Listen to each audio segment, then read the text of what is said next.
What's up, everybody? Welcome to another edition of Knicks Happy Hour. It's your boy Dariel.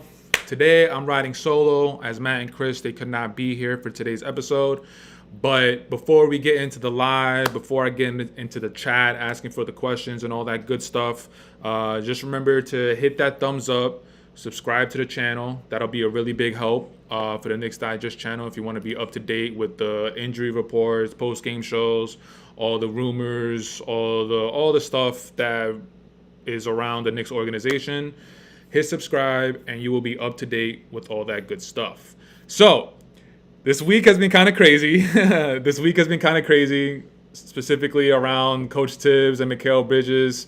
By now, I'm pretty sure you guys know that Mikal Bridges basically complained to Coach Thibs about the minutes and how Mikal was kind of pleading to Coach Thibs that we have good players on our bench. I believe it was Stephen Bondy. For the New York Post.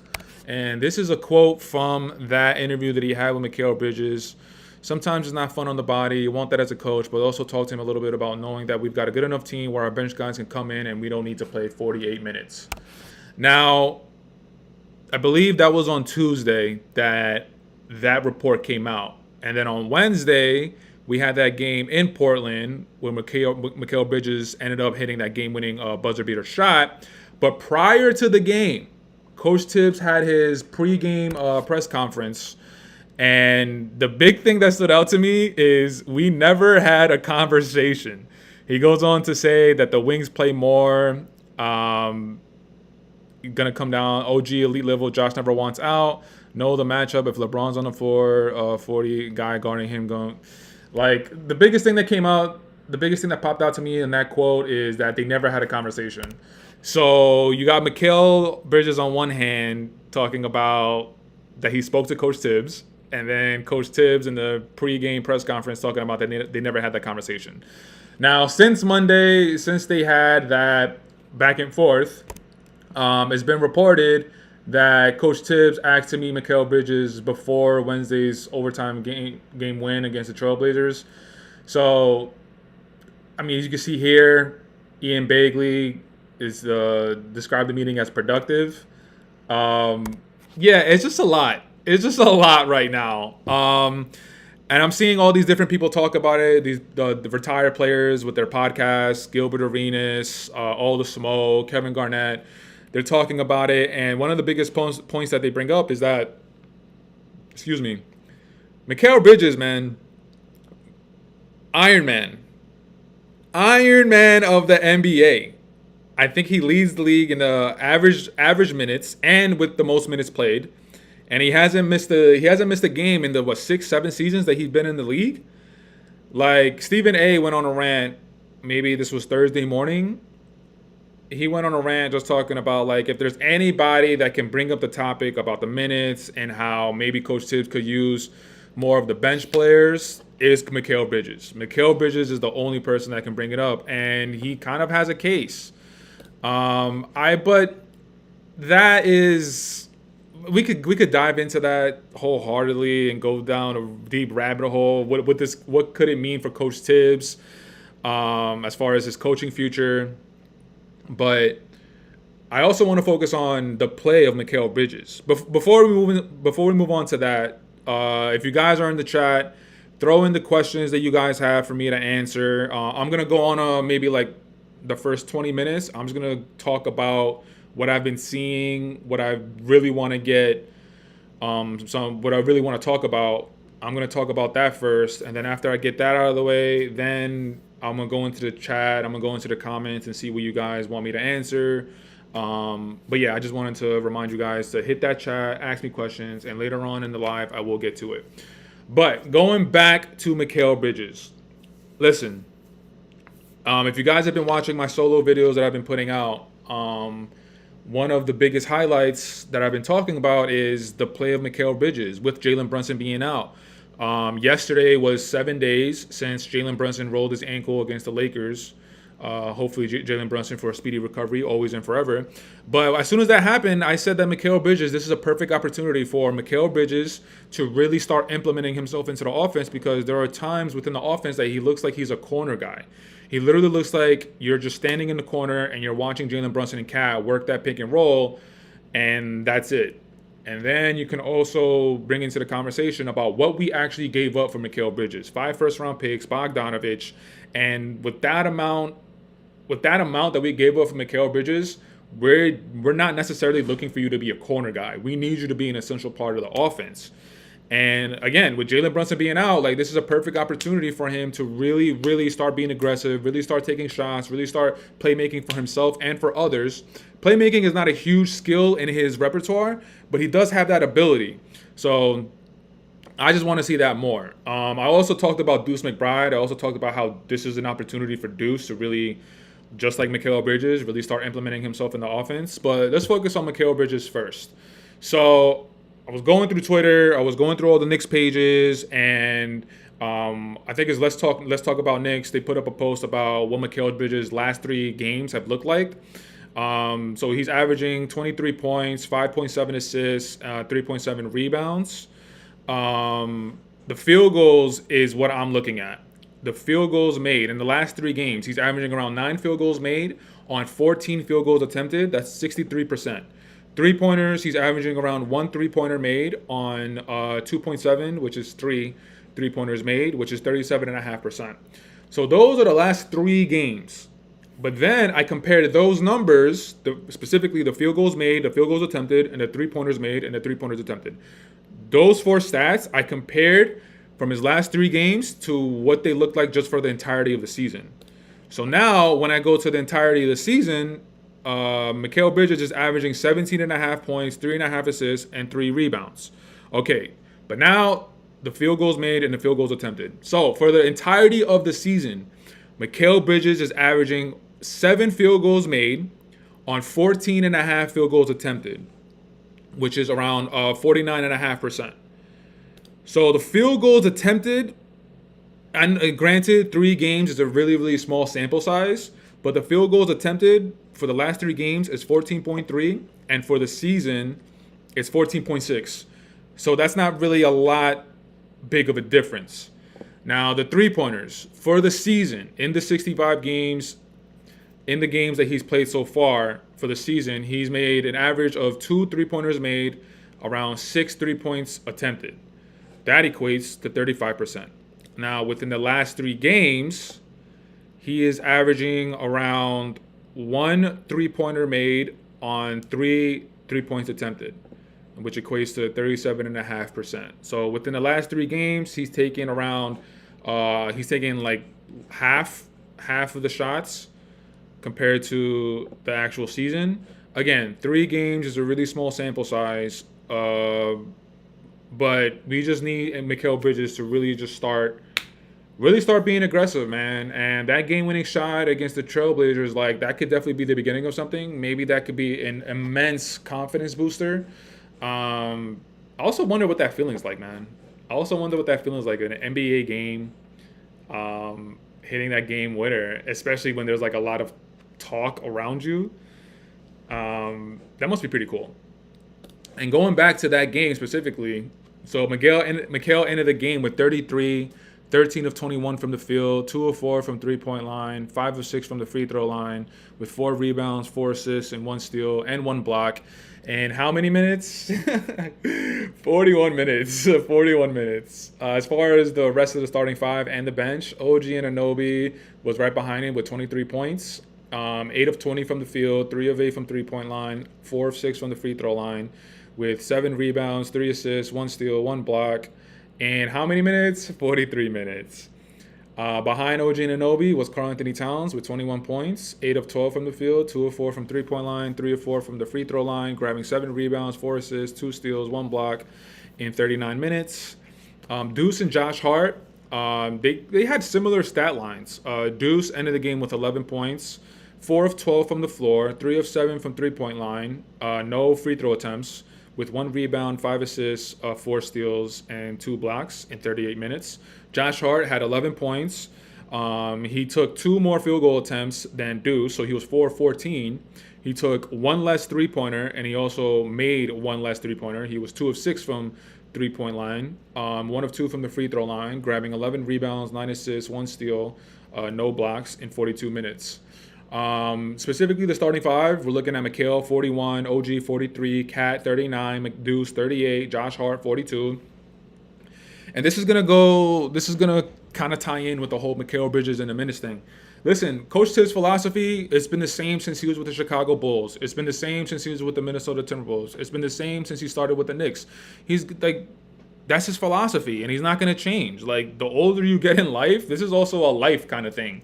The older you get in life, you're not going to change your ways. And if you do, it's going to be that much harder to do so. So hopefully I have wood on my floor, so that's what I'm doing. I'm knocking on wood.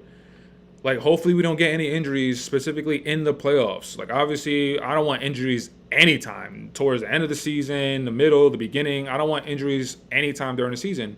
But we have to keep in mind what we saw last year. We saw last year, specifically OG Anunoby with that strained hamstring.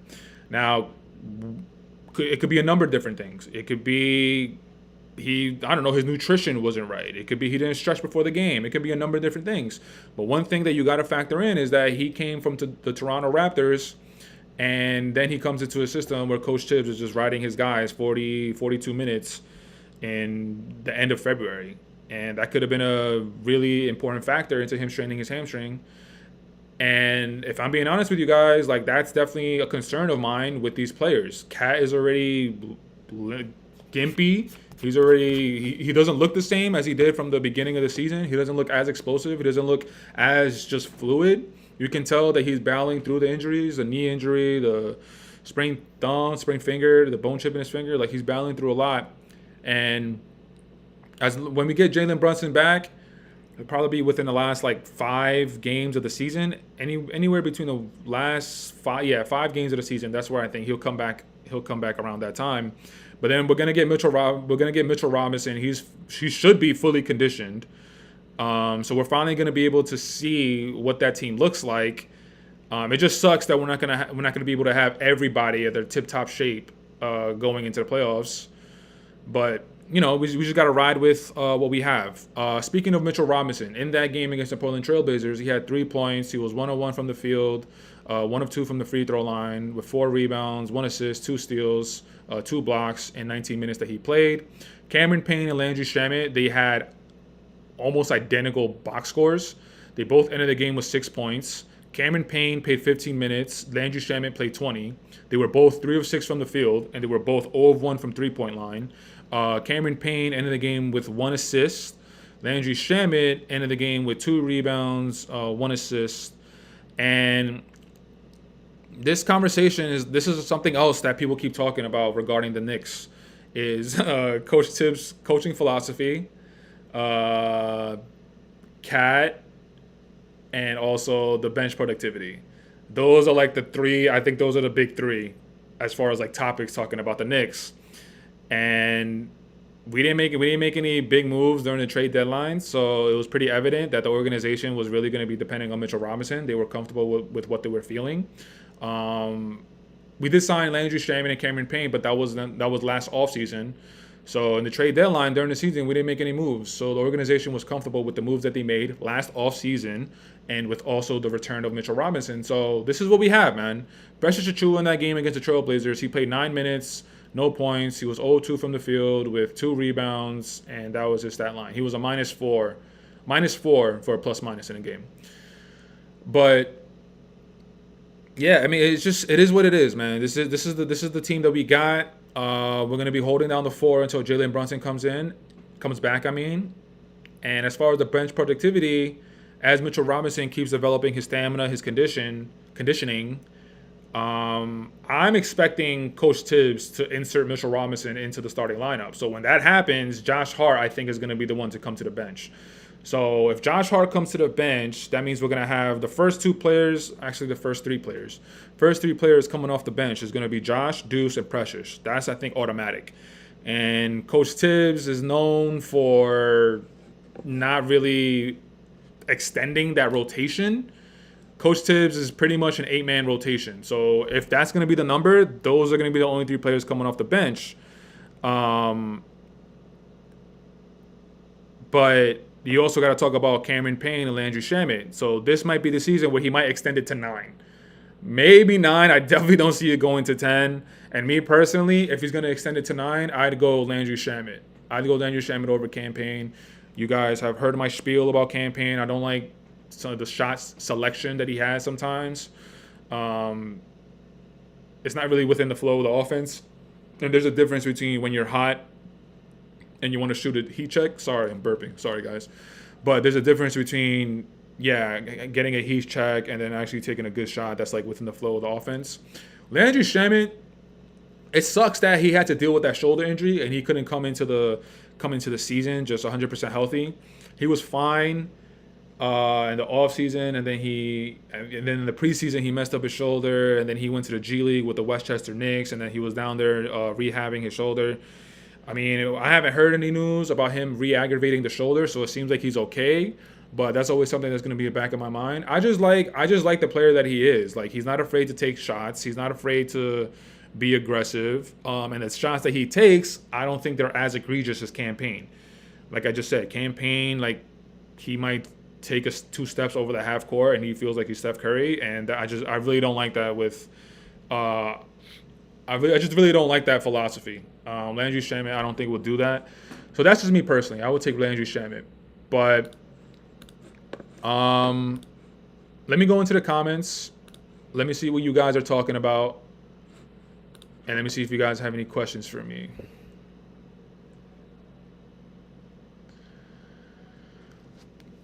Charlie Knicks, what's up, man? What's up? What's up?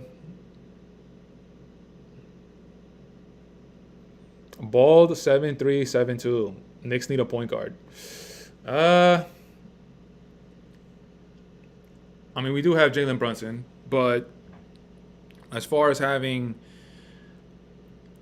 a more suitable backup point guard, maybe that's something we could have addressed in the offseason last year or in the NBA trade deadline. But we also got to take a look at Deuce's leap this year. If you were here early in the live, I talked about how a lot of the narrative around the Knicks organization, not narrative, but the talking points around the Knicks organization. We got Cat, we got Coach Thibs' philosophy, and we also got the just implementation. Is that a word? Yeah, I think it's a word. Implementation of Mikal Bridges in the offense. But one thing that I feel like a lot of people aren't talking about is Deuce. Deuce, I just like what I've seen from Deuce, man. I like the aggressiveness that I've seen from him. So right now the screen for you guys is gonna go to a graphic. Give me a second. Let me just type something up, and then I'll bring that graphic off the screen. All right, cool. Sorry about that, guys. But yeah, I mean,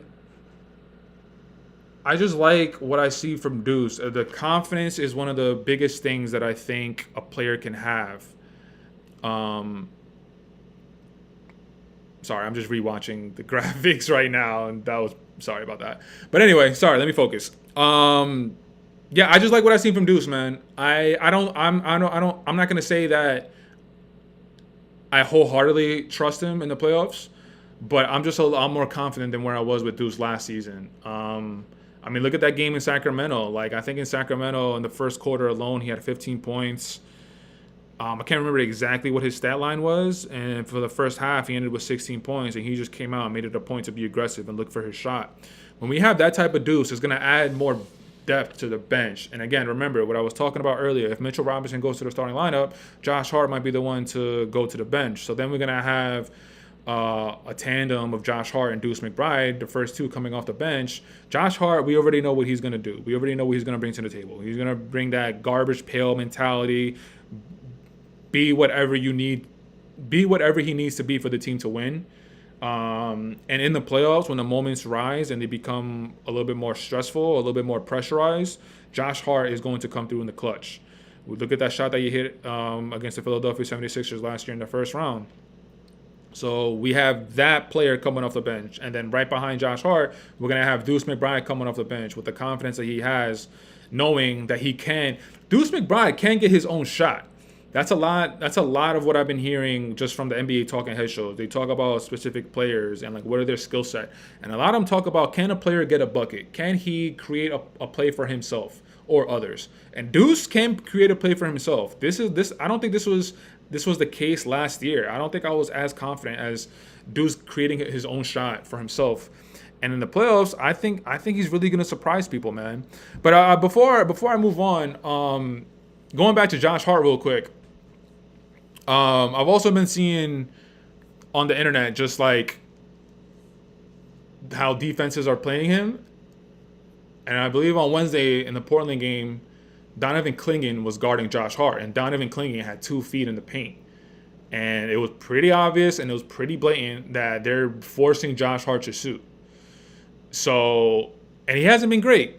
He hasn't really been great at the 3-point shot, and that's not really a strong suit of his. He's more of like a really, really, really good glue guy. He could do a little. He's good at a little bit of everything, attacking the paint, rebounding, being in the right position defensively. He's more of that type of player. But again, like I said a little bit earlier, I think Josh rises up to the occasion. I think Josh. I don't think defenses can play that defense on Josh Hart in the playoffs. For some reason, Josh Hart rises to the occasion, and when we need a big shot, when we need a timely shot, Josh Hart is usually the one. He's one of the players that always comes through in the clutch whenever we need a crucial bucket. So I've been seeing that on the internet, and on top of that, his shot isn't that great. So I'm not really worried about it. I just think Josh is just a very smart player, and then he knows his strengths. But if the shot is there, he's going to take it. And if he's in the playoffs and it's a little bit more of a pressurized situation, like I'm comfortable with Josh taking that shot, and I'm confident that he's going to make it as well. Again, I got to point towards that last year, first round against the Philadelphia 76ers. I think it was in Game 6, was it? In Philly, maybe? I forgot which one it was, but it was one of the games in Philly where the ball rotated to Josh Hart. He was open for a 3, and he hit it, and that was pretty much a dagger. I forgot what game it was. Maybe you guys can leave it in the chat. Maybe you guys know exactly what game it was. Maybe you guys know exactly what time of the game it was, but leave it in the chat. I'll get to it. And just to wrap up, as far as Deuce McBride, for the season, he's averaged so far 9.2 points, 2.7 assists, 2.5 rebounds, 3 field goals made on 8 field goals attempted, which equates to 41%. 1.7 3-pointers made on 4.7 3-points attempted, 37%. So, again, man, Deuce, I think he's going to surprise people. And, of course, he could completely just wet the bed and just not show up. But I don't think that's going to happen with Deuce. I think Deuce is really going to... I think he's really going to take another step in his career. Let me see what you guys got going on in the chat, if there's anything.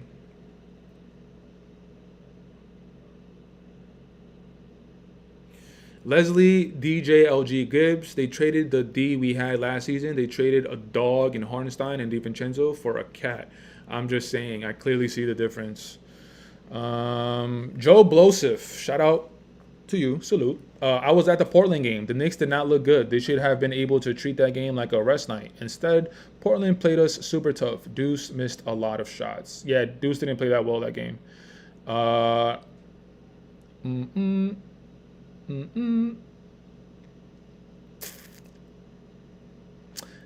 Going back to Leslie, DJ, LG, talking about we had a dog in Hartenstein and DiVincenzo, and we gave that up. Well, Hartenstein left in free agency. DiVincenzo was part of the trade that got Cat here. Yeah, man. Cat is such a complicated... I have a complicated relationship with him because I don't think he's going to show up the way that everybody's expecting him to show up. As soon as the trade happened, I'm still not 100% in agreement with it. I have to wait and see what Cat does in the playoffs to make me be a believer. Cat, for his entire season, I hate to say this, man, but he's been a regular season player. He has All-Star nods. I think this year was his third All-Star nod. It might have been fourth. I might have got that wrong. Don't kill me in the chat. But he has great regular season numbers. But then when you go to the playoffs, his team underachieves. Last season, they made it to the Western Conference Finals as the Minnesota Timberwolves, and they got schmidacked in 5 games. But by that time, it was already Anthony Edwards' team. And one of the biggest reasons why they lost that series was because Cat was not there for Anthony Edwards. He didn't play to his potential. In the 5 games, I think the first 3 games, Cat just completely had just like atrocious numbers.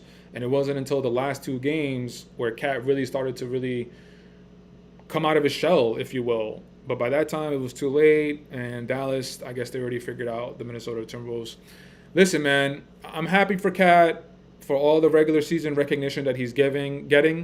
He's definitely going to make an All-NBA team, probably second team. Wouldn't be surprised if he goes all the way down to third. But a regular season and the playoffs is different, man. Defenses, they're going to have more time to develop schemes around you. And I've said this time and time again. I actually put out a video about this last week. Go check it out on the Knicks Digest YouTube channel. The title is called He Is Ready. But in the video, I just talk about my concerns with Cat. I actually do a deep dive, and I go into his Minnesota Timberwolves days when he was the guy. Ever since his sophomore year in the league, I believe his sophomore season was 2016, 2017. So the 2016-2017 season, that's his second year in the league. The team is his. The Minnesota Timberwolves is his. All the way up until the 2021-2022 season, because Anthony Edwards got drafted 2020. And I think by the time Anthony Edwards was in his second season in the league, I think it was kind of already known that the Timberwolves was his team. But from Cat's second year in the league all the way up until the 2020-2021 season when he was with the Minnesota Timberwolves, I do a deep dive and I look at his regular season numbers. I look at the playoff appearances that he made, and they're not great. So go check out that video. It gives you a little bit more context into why I feel the way I feel about Cat. But fast forward to now, yeah, I'm not gonna be for this trade until Cat actually proves me wrong. And I don't think he's going to prove me wrong, man. I don't think that he's going to have a stellar playoff performance. I don't think that he's going to be averaging 25 points, 26 points. Like, if anything, I feel like he's going to go down to like 20, 22 points. The 3-pointers I'm going to be keeping an eye on. And like I said a little bit earlier, in the playoffs, the opposing team, they have more time to draw up defensive schemes. And Cat is easy to guard. If you guys have not been seeing Cat, he does that dumb horse gallop Euro step where he extends his arms, and it's so easy to guard him. Just get in front of him, let him get that horse gallop Euro step. When he extends his arm, just flop like the rest of the NBA does. You're gonna get the offensive call. That's one. If you make Cat fall in love with the 3-point, I think he's matured in that aspect. Because earlier in his career, he fell in love with it, and now I feel like he has a good grasp of like how many threes he should take. I think he should average probably around 5 to 8 in a game. So I don't necessarily think that you can make him fall in love with the 3 and he's gonna stay out there. I think he's smart enough to know to mix it up. But you just never know with him. Maybe in the playoffs, if you dare him to shoot, and he makes his first couple, that might actually be a good thing for the opposing team, because then the opposing team is going to be thinking, okay, like he could hit these shots, so he's going to stay out there, and then maybe his shot is off. So there's just a lot of things with Cat that I'm very worried about. And I'm looking right now at the seedings. We're still in third. We're probably going to end in third. 42-23. In our last 10, we are 5-5, 500. 42-23. The Milwaukee Bucks are 4th seed with a record of 37-28, and they're actually 5 games behind us for the 3rd seed. In their last 10, they're 6-4. The Indiana Pacers are the 5th seed, and they're 5.5 games behind us. And it's definitely. And I'm also looking at the schedule that we have. I mean, tomorrow night we're going to be in Golden State. After that, we got Miami, San Antonio Spurs, Charlotte, Washington Wizards, Dallas. Okay, so the Charlotte, Washington Wizards, and Dallas, that's a nice little 3-game schedule that it should absolutely be W's. Dallas is going to be hard, though, because Dallas plays really hard. But Charlotte, you guys know my opinion. They're basketball purgatory. They're an abomination to the NBA. And LaMelo Ball is not a winning player. LaMelo Ball is not one of the better point guards. Until he changes the way he plays, he's not going to be in the conversation for one of the better point guards. He is an absolute joke. Charlotte, Washington, and Dallas, those three. I mean, San Antonio still plays hard, man. They still got veterans. Harrison Barnes, Chris Paul. I mean, De'Aaron Fox just got announced that he's going to be out for the season, so that's one less concern. But how many games we got left? We got 1, 2, 3, 4, 5, 6, 7, 8, 9, 10, 11, 12, 13, 14, 15, 16, 17. 17 games remaining. So every team has around 15 to 18 games remaining. And the Milwaukee Bucks are 5 games behind us. The Indiana Pacers are 5.5 games behind us. Like, again, it's not inconceivable with Jalen Brunson going to be out for maybe another 2 weeks. I think it's going to be another 2 weeks. The initial report that Shams put out was that he's going to be out for 2 weeks.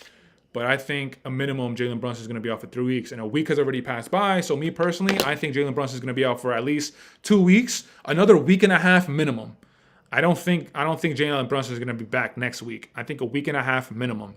So within that week and a half, what? How many games is that? Let's see. I got the schedule up at me right now. All right. So week is tomorrow the 15th up until the 22nd. So a week and a half is going to be until March 25th.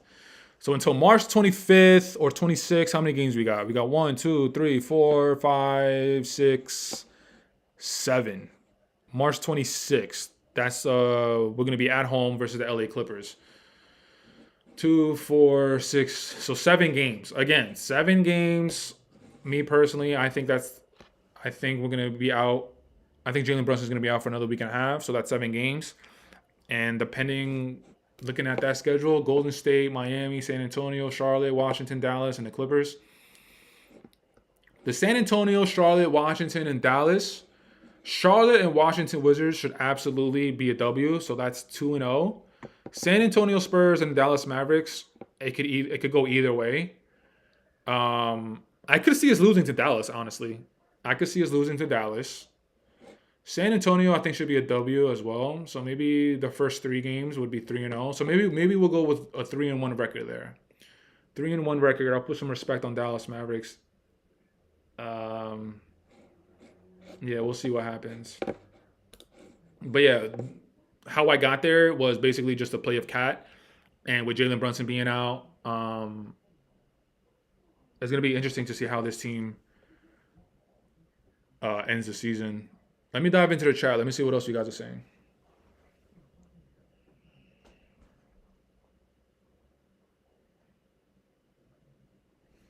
By the way, I'm gonna be on for like another half hour. Just another half hour, and then I'm gonna call it a night, guys. Thank you for tuning in. Let's see. Just JB. Bridges is an Iron Man. Absolutely. Okay, so a couple of you guys, so Bryson Pippen, trade Bridges and a few others for Zion. And also Joe Blosif, trade Bridges for Zion. So Zion can miss 45 games while Bridges plays all 82 plus playoffs. No thanks. Okay, so Joe Blosif is actually in agreement with me. Absolutely not. We should not be anywhere near Zion. Kudos to Zion for actually maybe getting his career in control. I mean, but the thing is, he's a professional basketball player, so like that should be your main objective. Be able to last as long as you. It's crazy how nowadays we give props for players taking control of their weight, taking control of their outside of basketball problems with like family and women and all that stuff. But it's like, yo, you're a professional. This is your livelihood. This should already be granted. Like, it should already be the most important thing in your life. Everything needs to revolve around this. I don't know. Sometimes I find that funny how we give player props, but I don't know, man. Today is just weird. Today is just different. AP, shout out to the chat. Did anyone catch James Dolan on Jalen Brunson's podcast? Tom Thibodeau calls Jalen Brunson in the middle of the filming and James Dolan takes the call. Yeah, Yeah, AP. I saw clips. I haven't watched the podcast in its entirety, but yeah, that's actually one of the clips that I saw. That's also interesting. James Dolan going on that podcast because we all know that James Dolan has that media clause. I don't even know if it's a clause in his contract, but he just doesn't talk to the media. So I don't know. I mean, maybe that's also the aura of Jalen Brunson being able to get James Dolan, the owner of the Knicks, who barely goes and talks to the media since he's been owner. He's able to get James Dolan on his podcast. Like it's definitely a must watch. And I also saw a clip going around that said James Dolan was actually like really really close for trading for prime Vince Carter when he was with the Toronto Raptors, when it was Air Canada, when it was Vince Sanity at the height of his popularity. But then in the clip I remember it said that the doctors were saying that his Achilles was gonna pop, and that's what like got him to slow down on the trade. And I remember I think one of the quotes from that clip was saying that like he backed off the trade, and then since he backed off, he was waiting for his Achilles to pop, and I don't think that was an injury that Vince Carter had in his career. Yo, man, that's so interesting how like, oh my God, how certain, it's just weird, man, how careers are. Some players, they just aren't able to fulfill the potential because of injuries. And then some players, they don't have injuries. Some players have less injuries. Like I just finished watching a documentary on HBO Max, but it's a CNN original documentary. It's about Kobe, The Making of a Legend, I think it was called. Kobe, The Making of a Legend. And it's 3 episodes. And on the last episode, they talk about when he tore his Achilles. And then that was the time period where Kobe really took it serious as far as like, oh, my career could end right now. So that's when he started thinking about going into the whole storytelling and what he's going to do after basketball. But if you remember, man, Kobe's my favorite player of all time. He's the reason why I started playing basketball. I don't think he's the GOAT, but he's my favorite player of all time. And there is a difference. But if you remember during that time, I think it was during like the 2012, 2013 season, I think Mike D'Antoni was the coach of that team. Dwight Howard was on that team. Pau Gasol was on that team. And Kobe basically took it upon himself and he was like, yo, we're not missing the playoffs. He basically was playing 42 minutes a night and tying it back into Coach Thibs, like the amount of minutes players play, it could be a direct effect of the injuries that the players sustain. I don't know. That Kobe injury, if you want to bring up the amount of minutes that he's playing and have a direct correlation into his Achilles popping, maybe you have a good defense for that. But what I was going to say is that Kobe was absolutely tearing it up, man. I remember he was dropping 40 balls, 45 balls. And then it was like maybe like 2 weeks to the end of the season. It was against the Golden State Warriors. And it was Golden State at the Lakers in Staples Center. And then he just tried to make a move and he just popped his Achilles. I'll never forget that day. Kobe, RIP, my guy. Forever and ever. But anyway, let me see what else.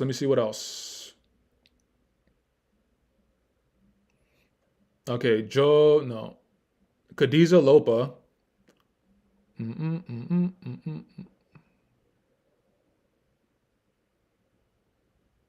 Khadija Lopa she was asking me what's my prediction again on the games. She asked me to say the W's and L's. Okay, so when it was initially reported that Jalen Brunson is going to be out for 2 weeks, me personally, I thought he was going to be out for a minimum of 3 weeks. Well, I thought he was going to be out for 3 weeks. And it's already been a week. So if we're going off of Sham's tweet, he should be back by next week. But me personally, I think it's actually going to be another week and a half minimum. Another week and a half or another 2 weeks. So if he comes back within the next week and a half, I did the math, and that's 7 games. That takes us all the way until March 26th, which is Wednesday. So the first game is tomorrow against the Golden State Warriors. I think that's going to be an L because they're in Golden State. Steph Curry just hit that 4,000 3-point club. Like, they're riding on a high. Plus Jimmy Butler.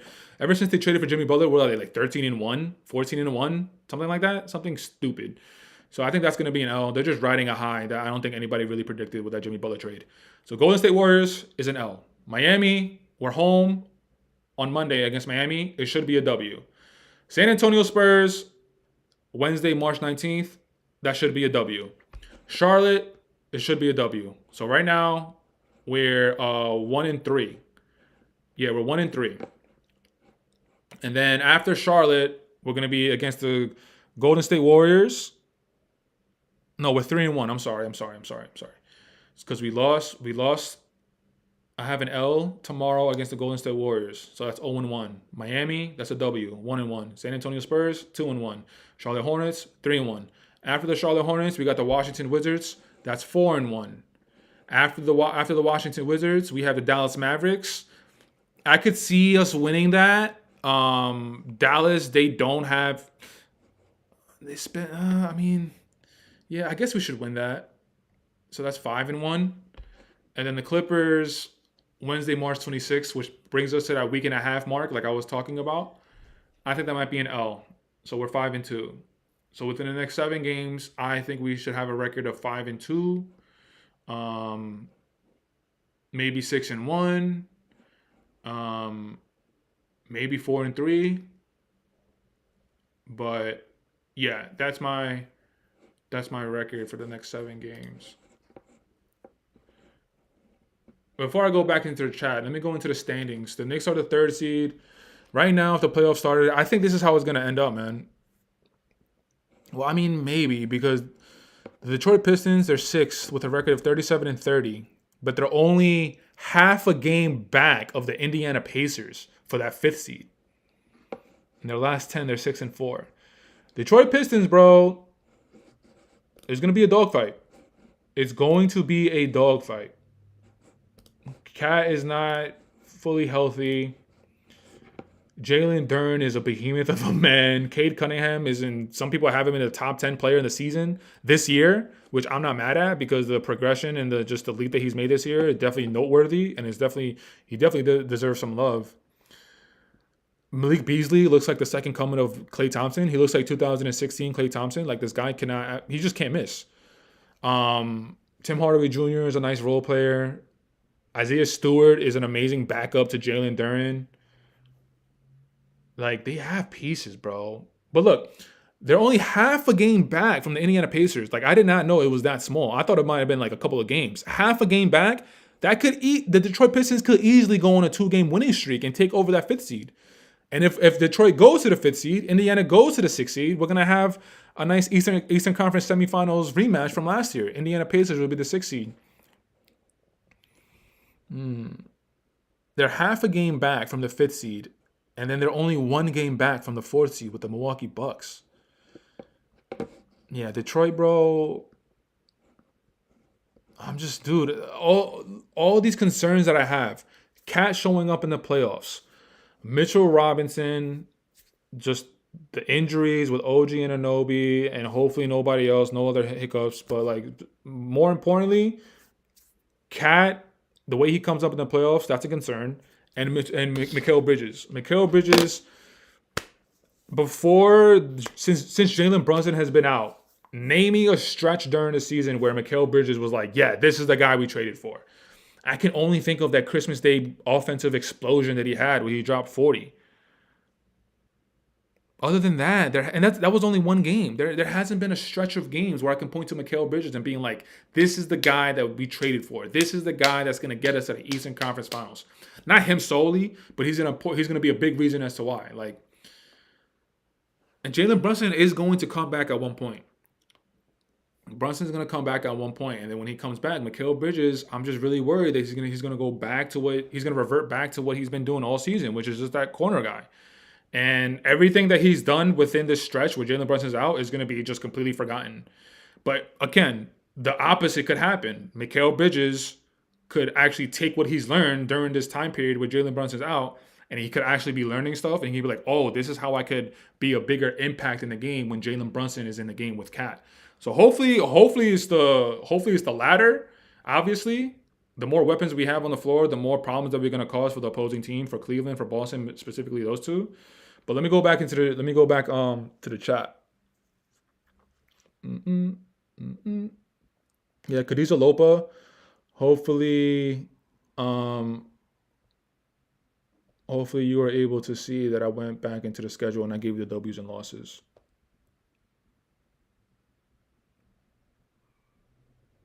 Hmm.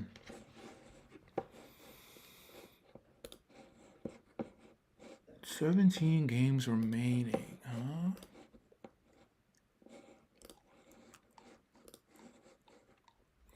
Mikal Bridges, his 3-point celebration is absolutely hilarious. It's like just on another level, especially when he hit that game winner. He was just going crazy. Love it. You love to see it.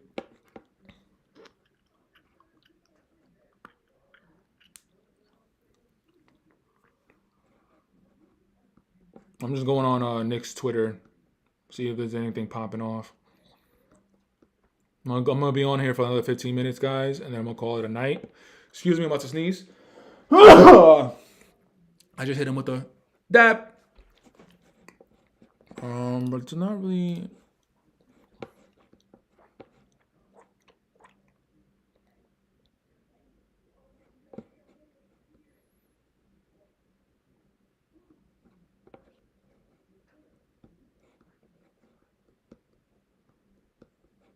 How about Peter Rosenberg being on First Take? Shout out Peter Rosenberg. And it's always Hot 97 all day over Power 105.1. You heard?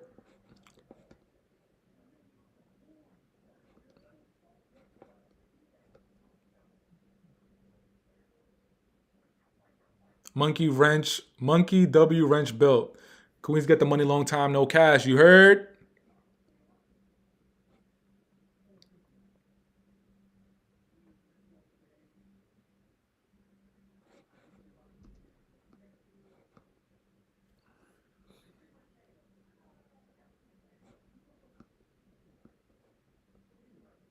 Hey, how about our guy Julius Randle, man?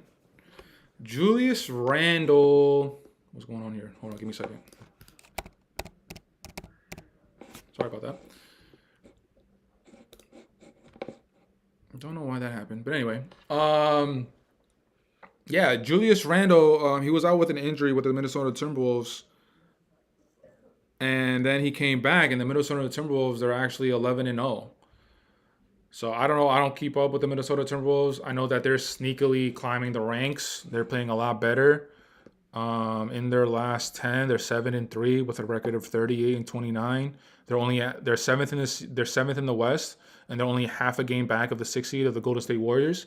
But again, I don't watch Minnesota Timberwolves games, but I just want to shout out to Julius Randle because obviously he gets a lot of flack. He got a lot of flack when he was here with the Knicks.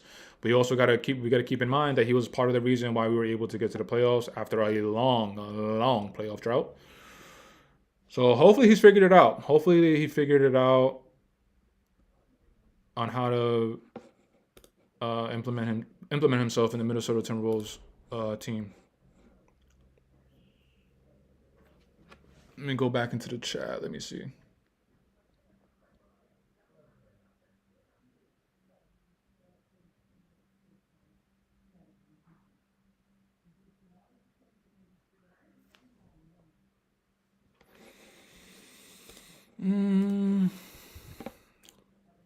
So I'm going through Knicks Twitter, and this is a post that I'm seeing. Only two players had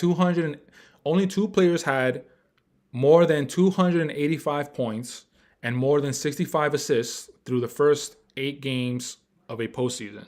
One of those players was Michael Jordan in 1989. He had 288 points with 65 assists. The other player, Jalen Brunson, last year in the playoffs, he had 285 points and 65 assists.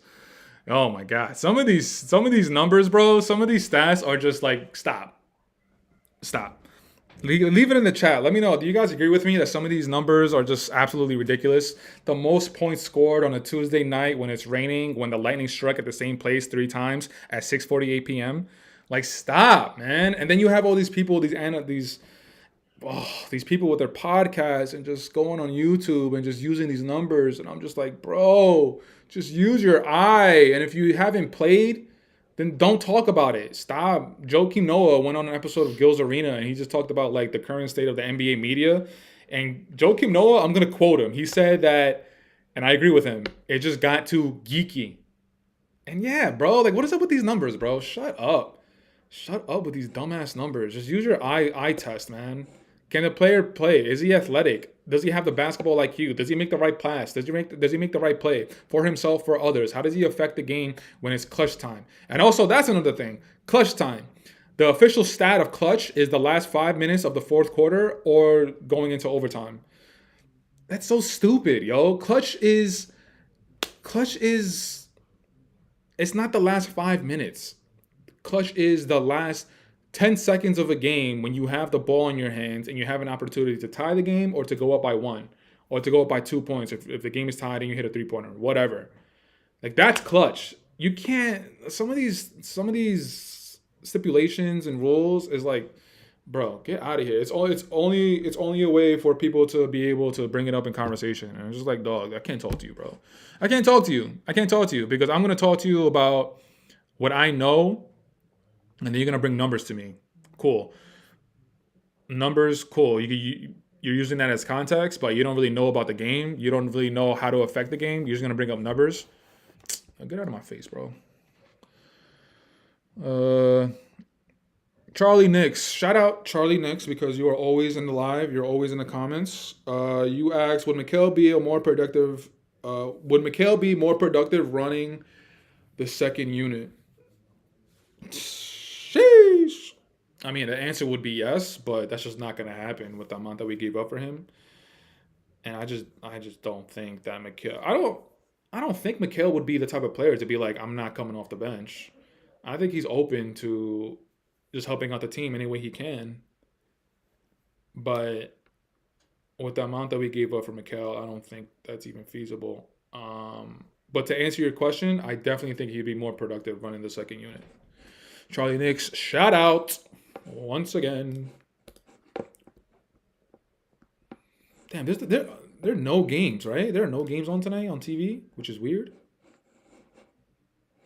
I mean NBA TV, Boston, Miami, but that's NBA TV. And then at 6:30, NBA TV has the Lakers at Denver, and that's it. Oh man, NBA TV, that's weird. No ESPN games on a Friday night. Interesting.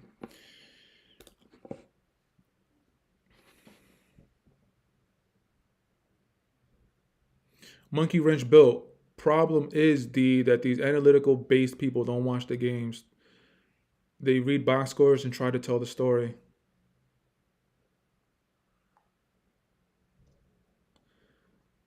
Yeah. Charlie Nix. I didn't run away. I didn't run any numbers, but Jabari Smith Jr. with us for IDIC. LOL. I think. Did you mean Kolik? With Charlie Nix? Can you retype that?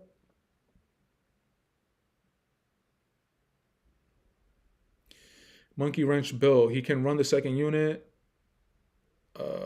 Comes out first and lands into the first and come on with the bench unit.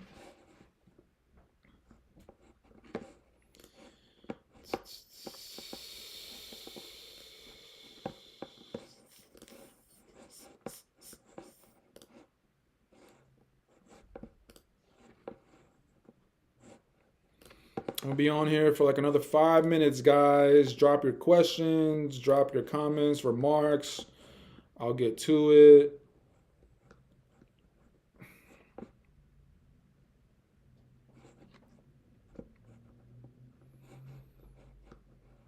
I also like talking about the NBA in general. For some reason, I was on Twitter and some article came up about the Phoenix Suns. Yo, what is up with the Phoenix Suns, bro? Golly. The Phoenix Suns are an absolute nightmare. It's just the fit. The fit is just not. It's just not working. Kevin Durant. Okay, Charlie Nix. I didn't run any numbers, but I would. Oh, okay. Jabari Smith Jr. for I don't even know who. Bear with me. The screen is gonna go to another graphic. Let me bring that up. Sorry about that, guys. All right, Jabari Smith Jr. Huh? I know he was out for a little bit of the season because of injuries. Um, Jabari Smith Jr. He's averaging 12 points, 6.6 rebounds, and 1 assist. He's only played in 44 games this season. He's averaging around 4 field goals made on 10 field goals attempted, 42%. 1.7 3-pointers made on 5 3-pointers attempted, 34.5%. Yeah, I mean, I don't know what this is. What, his third season? I think his third season. I don't really know a lot about Jabari Smith. The Houston Rockets, I will say though, I mean, they were second in the West at a point. That was super surprising. I think now they're what, like sixth? I think now they're sixth. Again, sorry for the graphic guys. Shout out Daniel Tice, always and forever. Hold on, let me just bring the standings up. Houston Rockets. Almost forgot. Yeah, so they were second in the West at a point. Right now they're fifth with a record of 41-25. In their last 10, they're 6-4. Right now, the Houston Rockets are actually tied for the fourth slot with the Los Angeles Lakers. They're both 13 games back. Yeah, I don't know a lot about Jabari Smith, man. I mean, is he a small forward? Young? Anytime you have a prospect of like a type of prospect like that, young, athletic, of course you would like to have him on your team. But I think I'm good on Jabari Smith Jr. Monkey Wrench built. They traded KD and now talks about Booker leaving too. Desmond Drew. Hopefully we can find a way for us to play Deuce 26 to 30 minutes when Brunson comes back. AP, the Suns, the Mavs, and the Sixers. AP, Kevin Durant and Booker. Monkey Wrench built. Yeah, they keep bringing up the Knicks talking about Booker. Charlie Knicks, Booker. Forgot about that. How you feel about the smoke around Devin Booker? Yeah, I've seen those reports. I've seen that, there's actually been a post or a report talked about the odds of Devin Booker going to certain teams, and the Knicks were one of those teams.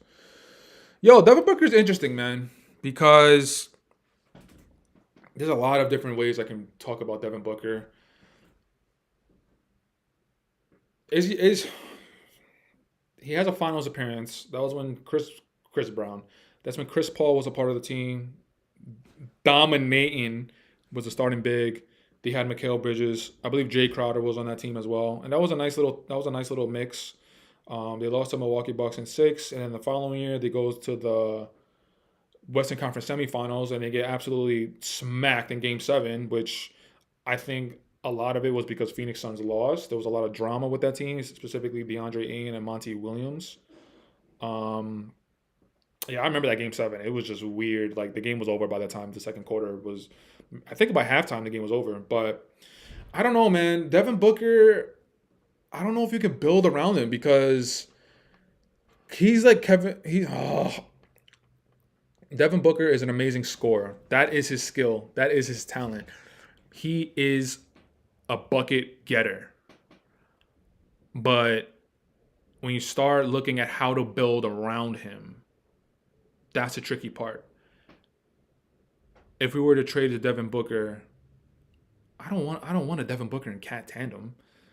Jalen Brunson obviously would have to stay, so we have to figure it out. I don't know the contract situation, the money and all that stuff, the draft picks involved.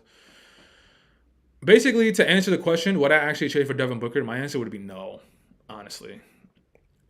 I just don't think he's one of those guys that you build around. I really don't. And something I always thought about Devin Booker is he has his own Nike line. Like, the players that have their own Nike shoe, Kobe, LeBron, KD, Luka's with Jordan, Jason Tatum's with Jordan, Zion's with Jordan. Zion I don't think deserves a shoe because basically he just hasn't played enough. That's my opinion. But Devin Booker has his own Nike shoe. Oh, Giannis. What has Devin Booker done besides scoring 70 points against the Boston Celtics when the season was already over and nobody cared and the Phoenix Suns were literally atrocious? He's gone to the playoffs. He's gone to the finals once. They lost. Ever since he's been to the playoffs, ever since he's been to the finals, it's been a playoff first round or second round exit. playoff disappointment. Is he in the conversation for top 5 best player in the league? No. Season in, season out, he's always in that 10 to 15 or maybe even 10 to 20 range. And you're going to give Devin Booker a Nike shoe? Like, I've always thought about that. I'm just like, yo, Devin Booker has his own Nike shoe. Like, I never really felt right about that. Let me go back into the chat maybe one last time. Q Art 119%. Knicks getting Miles Turner, smart. Charlie Knicks, I'm actually a big fan of Turner personally. Yeah, Miles Turner is always he's just a solid big, bro. And he's able to play in today's NBA with stepping behind the 3-point line, blocking shots, dunking on someone's head. QR 119%. Booker's inefficient.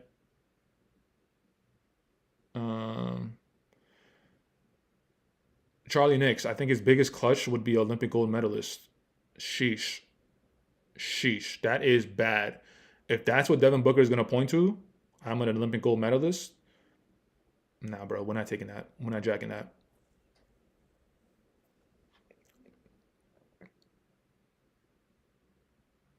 Monkey wrench built. I wonder. I wouldn't wear a Zion shoe when he has feet issues, just like them big baller brand shoes.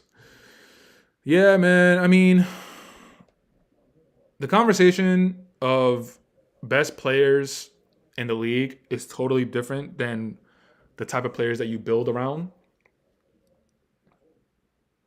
Like, when I say that, Giannis comes to mind. And I have an interesting relationship with Giannis because Giannis, I can see why somebody would want to build around Giannis. But give me a specific skill he's good at. Does he have ball handling abilities? No. Does he have a decent jump shot? No. Mind you, his mid-range has gotten better. I'll give him credit. It's gotten better, and he looks to be more open to taking it, which I like. But I think this is like his 12th year in the league. Oh, you just developed a jump shot? Okay, there's that. Barreling your way into the dunk is not a skill. That's literally just strength, and strength is not a skill. Does he have post moves? No. Does he have footwork? No. There's not a specific skill where you could point to Giannis. Giannis has been able to get success because he literally just barrels himself into the rim, and the NBA pretty much allows it. So there's that. But Joker 100% is 1A or 1B, the best player in the team. And I also think he's 1A or 1B as far as like who you would build around. Luka is in the conversation for both best player in the league and also a team that you would build around. Even though me personally, I wouldn't do it with Luka, but that's just me personally. SGA is making a strong case for being in the conversation for best player in the league and also building your franchise around him. By the way, SGA is my MVP. Like, I know what Joker is doing. It's absolutely insane, but SGA is having a ridiculous year. Small market. Denver's a small market as well. But the efficiency that SGA has is absolutely ridiculous. I see a lot of the conversation around SGA is that, foul baiting and all that stuff, but that's today's NBA. Like, what are you gonna do? You can't blame SGA for playing in the era that he's playing in now. And you also have James Harden to blame for that, which I think is the worst thing to happen to basketball in the last 10 to 15 years. I think James Harden is the worst thing to happen to basketball. He literally highlighted foul baiting, and he made it more of a skill that you need to put in your tool bag. Like, and this is a direct correlation from SGA to James Harden. So whatever, James Harden, oh God, I can't stand him. And I think he's one of, if not the worst thing to happen to basketball in the last 10 to 15 years. I think he's worse than Steph Curry. He is absolutely worse than Steph Curry. But whatever. You can't blame SGA for playing in the era that he's playing, where you're going to, how do I want to put this? I can't even think right now. Sorry, I'm a little tired. But SGA, he's just playing he's playing, and he's giving what's available to him. He knows what's going to work. So if it's going to work, why stop using it? That's basically what I was trying to say. But yo, guys, let me go into the chat one last time. I'm gonna go into the chat one last time, see if there's any last second questions, last second remarks that maybe I could talk about, and then I'm gonna call it a night. Let's say.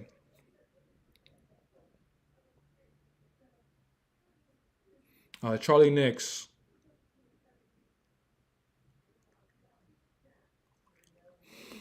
I hope y'all can open up phone lines soon.